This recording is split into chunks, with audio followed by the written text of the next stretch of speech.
Hi guys! So today gagawa tayo ng kape. So ang gamit ko is mocha pot. So wala pa tayong pambili ng espresso machine. And mas trip ko yung lasa ng mocha pot kaysa sa espresso machine. At ang gamit nating beans is Kalinga Robusta, which is dark Kalinga Robusta. Pinaka-favorite na beans na na-try ko bago ako magsimula. Marino Trips. Nagbebenta rin ako ng jacket dito. Supportahan yung ating kaibigan si Michael James Pabia kasi kung di dahil sa kanya, wala content na malaki. Marino Trips, i-like nyo na lang yung page niya. Maraming magagandang hoodie galing Japan at Korea. Wait lang, gawa lang ako ng kape. Ngayon, habang hinihintay natin na magbrutong kape, naisip ko lang simulan tong video na to dahil wala, boring lang ako and nagsisimula na rin naman ako gumawa ng mga reels dahil gusto ko i-document yung nangyayari sa buhay ko. Which is hindi ko siya nagawa nung video editor ako kasi parang ang boring naman ng buhay ko. Nakaupo lang ako sa apat na sulok ng kwarto ko and paulit-ulit lang yung routine. Unlike dito, nakikitaan ko siya ng potensyal na magandang storya. Iba't ibang tao nakikita ko. Iba't ibang problemang nilulutas ko kada araw.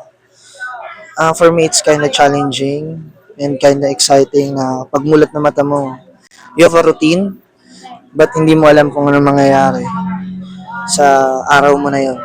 Si Lord nang bahala sa'yo. Ganun. Like, yun. Siguro, itong umpisang video na to is puro daldal lang ako, but malay nyo. Hindi malay nyo. I am aiming for a good content na you can watch while you're eating and, chill lang while I'm still documenting my life. Well, so ang ginagawa ko nga palang kape is caramel macchiato. One of my favorite coffee flavor. So, sobrang simple niya lang. Like vanilla syrup and caramel sauce. So, pwede mo rin naman lagyan ng salt. It's up to you. Kwento ko na lang din sa inyo bakit Cafe 14 yung pangalan ang naisip kong pangalan dito. Originally, 1214 Cafe siya. Birthday ni Takumi is December 14.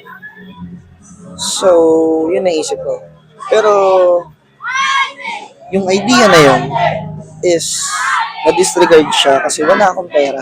2024, broke na broke kami. Talagang need na magtrabaho ni Geraldine. Pero na-pull up ko naman nun nung patapos na yung half. And nung 2025, which is ngayong year, naisip ko, natuto ako sa pagkakamali ko. Dapat hindi ako maging kampante as a video editor. At the same time is hindi ko na rin nakikita yung sarili ko na nag-grow as a video editor. So, I think about something. We need business and to have an assurance na meron kami kikitain. Ang dalawang choices namin ni Geraldine is, unang-una, yung pagdadamit, pagbibenta ng ukay. And pangalawa, is itong coffee shop. Nung una, hindi pa siya coffee shop talaga. Ang una namin product na binenta is sticky milk. Sticky milk lang muna dapat. Medyo nahiya ako magsalita eh. Upo muna ako dito. Hindi niyo ako nakikita pero nandito ako.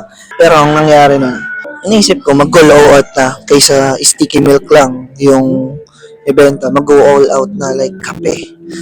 Nag-start ako mag-aral ng kape, kung paano itimpla yung kape, nanonood ako sa YouTube. Pero yung mga timpla sa YouTube, laging tingin ko may kulang. Ang ginawa ko sa mga recipes is dinagdagan ko ng own touch ko. Ayun, wala ng mga bata. So on and so forth, nagkaroon ako ng sarili kong mga recipe. Which is ito na yung final na menu ko. And wala pa kaming pangalan no. 12-14 pa rin yung nasa isip ko. Then magbubukas na kami, mag-opening. Tapos umupo ako sa office ko, then nalalang ako. Bigla lang pumasok sa usap ko. 14, 14, Cafe 14. Then bigla na flashback sa isip. Yung drawing, may drawing ako noon na coffee shop. Nung 14 years old ako. And na-realize ko, ever since 14 years old ako, is mahilig na ako sa kape. Like, yung mga 3-in-1, pag umiinom ako nun, nagpapalpitate talaga ako. Pero yung feeling na yun, hinahanap-hanap ko. Like, addicted talaga. May time pa nga na dahil sa pag-inom ko ng kape, Muntik pa akong ma-hospital sa pagkakatanda ko niya. Ang pangarap ko lang noon is tumikim ng Starbucks. Nung 14 years old ako. Sabi ko, balang araw makakatikim din ako niyan. Nung nakatikim na ako, hindi naman sa pangano. Na-feel satisfied ako first. Pero nung umulit-ulit na, bakit nakakauya? Anong problem? And yun yung in-apply ko. Yun yung sinusulba ko ngayon sa mga recipes na meron ako. Ng kape. And yun. Kaya nabuo ang Cafe 14 kasi 14 since ever 14 years old ako, nag-start yung hilig ko sa pagkakape. And 14 is birthday ni Takong. Siyempre, hindi naman lahat nangyayari to kundi dahil sa Panginoon. Sa maganda kong asawa, I will not credit anything to myself. Laging sa taas at laging sa mga taong nakapaligid sa akin. Laging sa mga taong sumusuporta sa akin. Siyempre, lalo na si Geraldine. Geraldine at Takong. Yan ang number one fuel ko. Yan ang why. Bakit ako bumabangon sa araw-araw? Bakit ko pinipilit yung sarili ko na magtimpla ng kape, magtrabaho, matutulog ng alas 5 ng umaga, gigising ng alas 10, o ng alas 9, sabay ulit-ulit na routine. Hindi ako napapagod dahil sa kanila. At dahil na rin sa pamilya ko, sa pamilya na rin ni Geraldine, gusto kong maputol na ang kahirapan.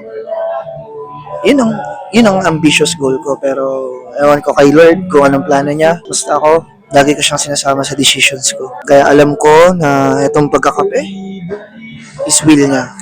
And kapag hindi na ako mag-harsh ng decisions na gaya noon na sobrang impulsive ko mag-decision sa buhay. Natupad ko na yung pangarap kong business. And I'm aiming for more.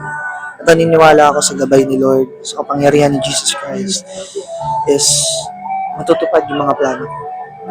As long na committed ako para sa Kanya at sa ginagawa ko, lahat mangyayari. And confident ako na sabihin yan kasi hindi naman ako magsasalita ng about sa coffee shop. Maraming salamat at naway abangan niyo ako sa susunod na episode. Huwag na lang kayo masyado ma-expect ng edited kasi medyo busy ang barista niya. Cafe 14, God to be glory. Inangay ka na ng hangin.